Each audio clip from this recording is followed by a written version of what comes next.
Hello, everybody. It's me, Presley, and I'm proud to announce a new series. It's called The Land Before Time, Trivia, and Goofs.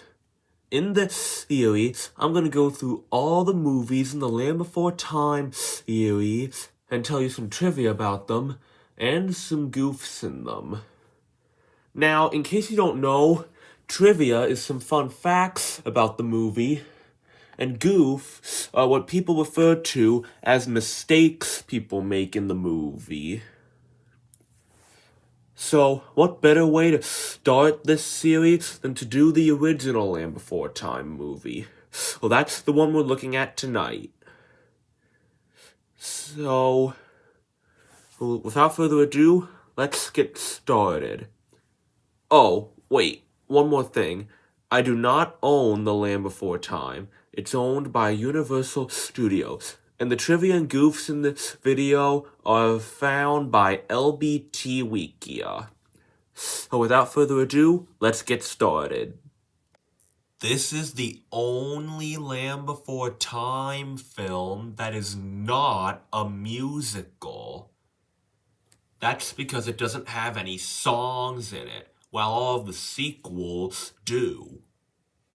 Bill Irwin is credited as voicing Grandpa Longneck, despite the character not speaking in the film. It's also unknown who voiced Grandma Longneck, because just like her husband, she's only heard chuckling when their daughter gives Littlefoot the tree star. This is the first film in which Littlefoot, Ducky, and Sarah cry. With a running time of 69 minutes, this is Don Bluth's shortest feature-length film in history, and also Universal's shortest animated feature-length film. As of July 2020, The Secret of Nim, An American Tail, this film, All Dogs Go to Heaven, Rockadoodle, and The Pebble and the Penguin are the only feature-length Don Bluth films not owned by Disney. When Littlefoot says, "Sarah, you're back," his mouth doesn't move. During the sharp-tooth attack, Sarah's screaming suddenly cuts off. This may be due to the massive cutting of that scene, and that the line may have been damaged due to the cut. The scene in which the baby flyers fight over the cherry uses two backgrounds, one for a vertical pan and one for a horizontal. The two backgrounds do not match exactly. The sky and the baby flyers change color, and a knot hole in the bottom of the screen disappears and then reappears. This may be the result of a cut scene. The music gets louder in the soundtrack in this scene and makes it sound like something jumped out and scared away the baby flyers. When Ducky helps Spike out of his egg, Spike is portrayed as being about 2 to 3 times her size. But when he emerges from the nest and devours it, he becomes about 5 to 6 times her size, and stays in this proportion for the rest of the movie, and the remainder of the series as a whole. When the gang settle to sleep in the sharp-tooth footprint and Sarah joins them, she lies next to Littlefoot, who in turn is next to Spike. But in the next scene, Sarah is between Spike and Littlefoot.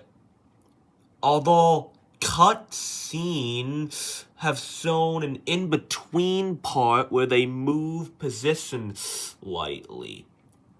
This is a result of that. In the scene when Ducky lures Sharptooth, she's non-color. When the gang run away upon waking to find that Sharptooth is close at hand, Petrie is on top of Littlefoot's head. But in this scene, Petrie disappears.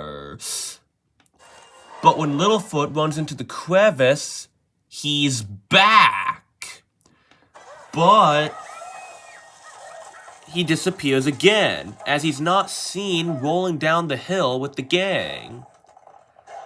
And then, when the scene cuts back to the gang, he's back again.